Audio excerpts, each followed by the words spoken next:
கிறிஸ்து உன்னை குணமாக்குற ஊழியத்தின் சார்பாக உங்களை அனைவரும் வாழ்த்துகிறேன். இந்த நாளில பாடலும் வசனம் நாம் கேட்போம். என் வீடு ஜெப வீடு எல்லா ஜனங்களுக்கும். என் வீடு ஜெப வீடு எல்லா ஜனங்களுக்கும்.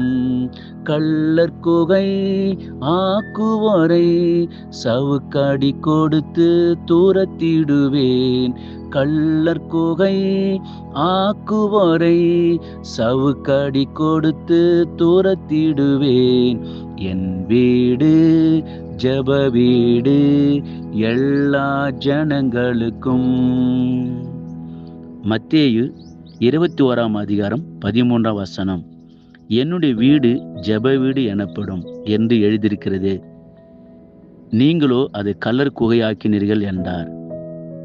இயேசு கிறிஸ்து தேவாலயத்தில் பிரவேசித்து ஆலயத்தில் விற்கிறவர்களும் குள்ளுகளுமாகிய யாவரையும் அவர் வெளியே துரத்தி என் வீடு ஜெப வீடு என்று சொன்னார்.